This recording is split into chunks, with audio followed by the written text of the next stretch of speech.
El Shaddai Child Rescue is a registered non-profit charitable trust whose work spans across various states in India. Based in Goa, the core work of El Shaddai is to help the poor, the needy and the deprived.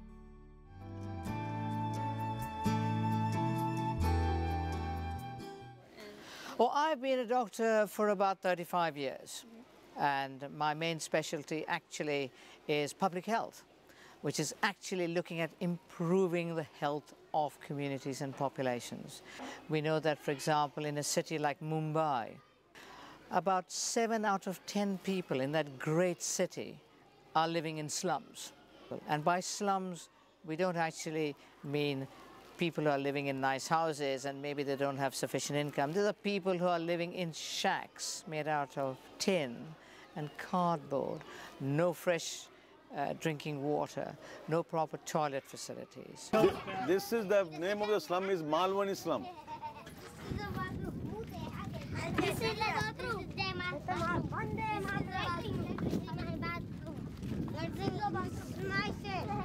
We need, there is no electricity over here.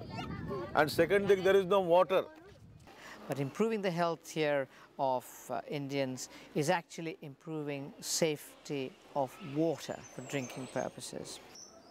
It gives them life. They're taking dirty water. Sometimes they have such corruption that one man will bring in a water tanker and sell it for exorbitant prices that they can't afford. And water is so necessary, and there's so much waterborne diseases around.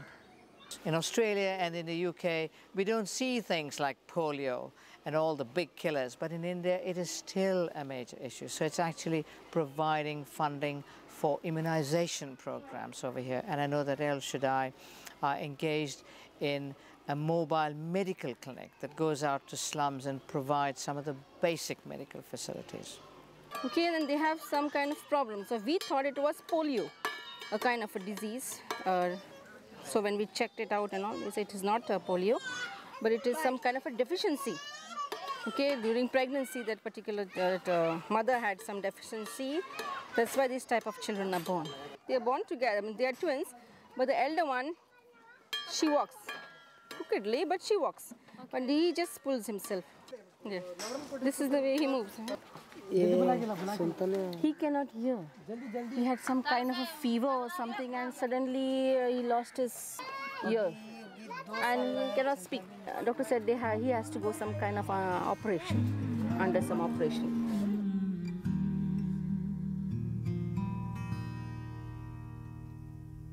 Around the city of Margao, these are people who haven't even got a hut or a tent. They just sleep on the open ground in the old marketplace. It's bitterly cold at night, even in India, and they're just sleeping. Some of them are so drunk they're not even covered up, they're half naked.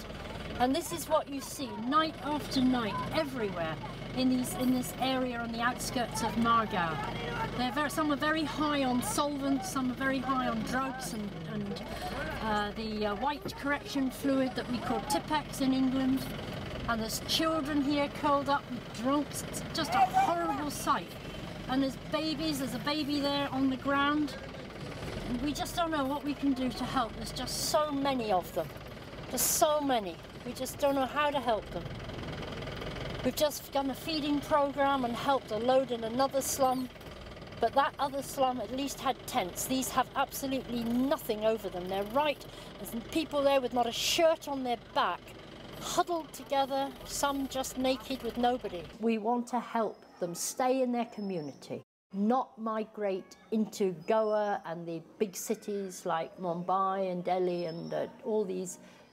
Let them they don't want to move here. It's not their choice, but without water and without work, they've got to live. What we are doing now, we are trying to empower the villages by giving them goats, giving them chickens, giving them cows, helping them to repair their houses. We're encouraging people to stay back in their own villages, where they can make a life in their own village. Because when they migrate, one of the worst things happen is that they lose their culture. When they lose the culture, it's almost like they lose everything. El Shaddai schools not only teach the children basics, but they teach the children to dream.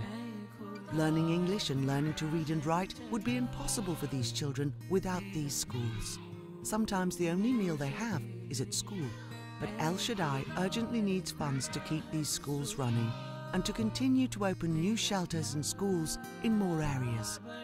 The need is so great and the help is so vital. We have to, first of all, we need education for them, because there is no education moving here and there, and my parents are working. And then someone kindly told me, you know, there's a caste system here. These are from the untouchables.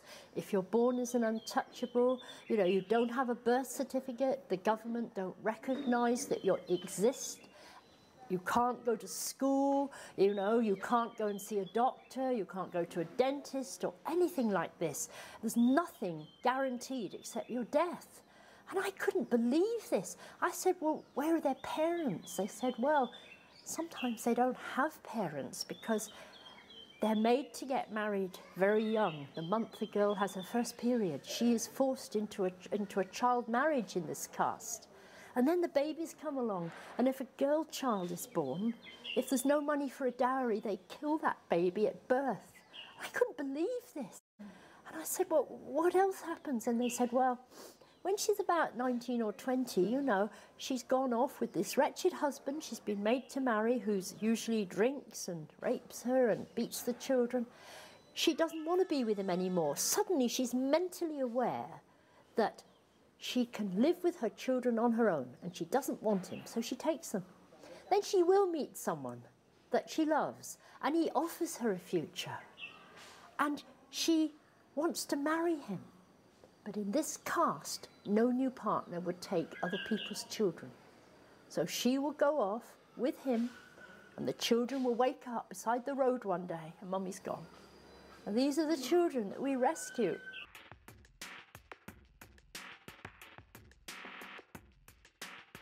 El Shaddai currently runs 3 daycare and night shelters in the key city areas of Panjim, Margao and Kalangut. The streets of these areas are filled with children who have been sent out to beg from tourists, pick rags, rummage through bins for recycling and work as child sex workers. Hundreds of these children come to these shelters to receive food, clothes, medical attention, counselling and education in a loving and caring environment. Field workers are also on the ground distributing these same services directly to children in the slums in and around these city areas. These El Shaddai shelters are at the front line in the war against child abuse and poverty. For children who can no longer live with their parents, El Shaddai homes are a safe haven, providing a loving environment that these children can call home. If a kid wants to be a doctor, they'll help them achieve that goal. We registered as a charity called El Shaddai with one slogan: loving, sharing and caring. So love the unlovable and care for the ones whom nobody cares. Because of the society, the caste system, there is a bunch of people and nobody cares for them, and they are just like, you know, a rag on the street corners.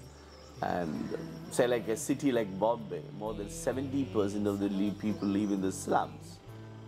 So they have no basic facility at all. Then care for the ones whom nobody cares and share the goodness of God and man with the people who never had.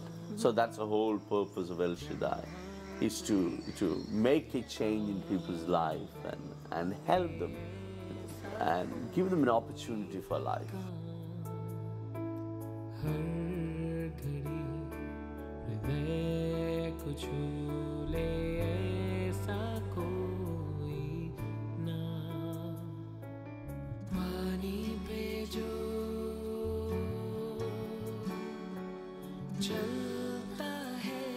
You just see them lying all over, even on the inside of a railway station. I remember once Julia and I had to go down to Panjim to collect Matthew off the train coming in at 4 o'clock in the morning, and we had to just walk over hundreds of people to get to the station to find him. And it was just like a mass of bodies. It's horrible. You realise just then, you know, how fortunate we are to have a roof over our heads. It's people just lying there waiting for the next day. And The only thing they've got in their minds, of course, is to find the next meal. They wake up hungry, they go to bed hungry. In fact, they don't go to bed, they just lie down wherever they happen to be. There's been a lot of construction work in Goa, and the slums have moved further and further out of the cities. It's the same everywhere. The buildings going up, the slums are being pushed out, but the people are still there. Even like sleeping in drain pipes, it's not uncommon. And also we found that underneath bridges, there's always a vacuum area between under the road on a bridge, and lots of children sleep in there. Often in slums, children will be left all day without food and water, or sent out to work rag picking and rubbish collecting, given a quota for what they must earn each day. Scrap collector, they collect scrap from house to house, they go and they collect, either which is thrown out or they even buy for 2 rupees a kilo or 4 rupees a kilo like that, and they go and they sell it for 10 rupees a kilo. The older children will turn to crime or sex work to meet these quotas. The chula, if you want to see how they cook on the chula. See, this is the way they have bath here. It's the inside of the toilet. Not toilet, bathroom. They just go open, in the open they go for their toilet.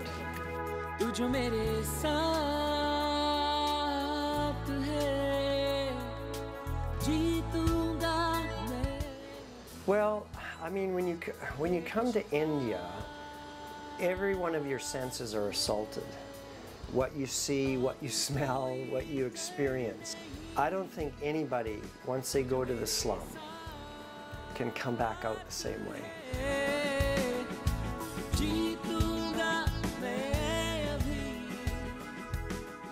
I've been a fundraiser for El Shaddai for about 10 years, and I'm on holiday, and I thought I'd come and see the work that El Shaddai do.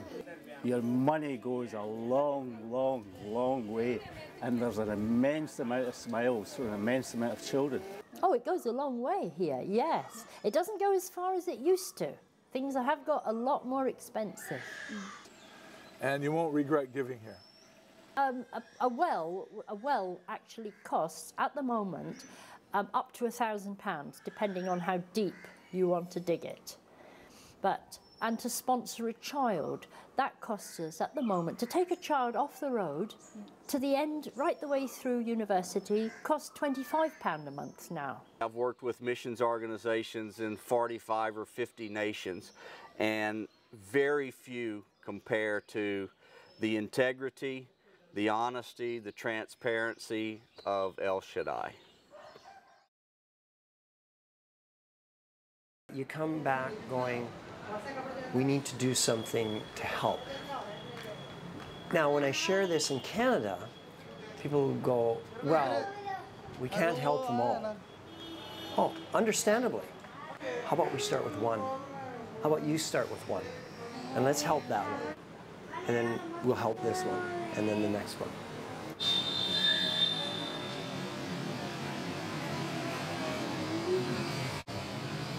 We get some more funds, more things we will start. Definitely we are starting some more. So they came to Margao on the train? Yeah, then the railway station, all the begging, the collecting scrap.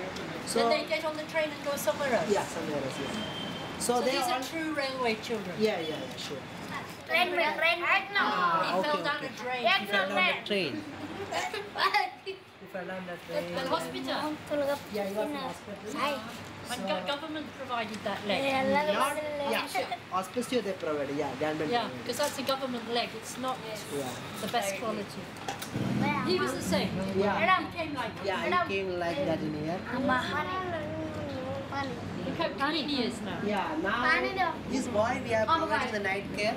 More than 3 months this boy is staying in here. He's very good in study. Yeah. He's going to school now. All of these boys would be good at study if they're given a chance.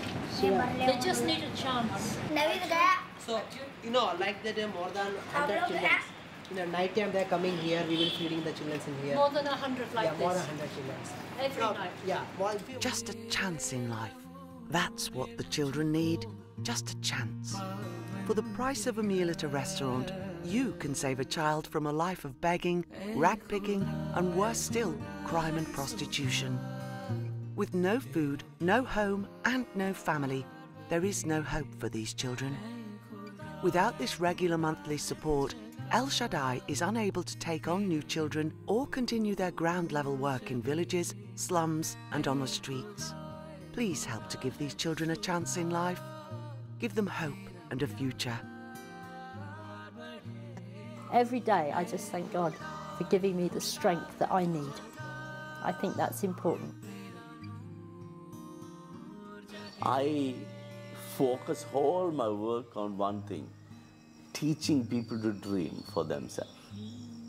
So I know that once you have a dream, then you have the inbuilt power to overcome all the obstacles.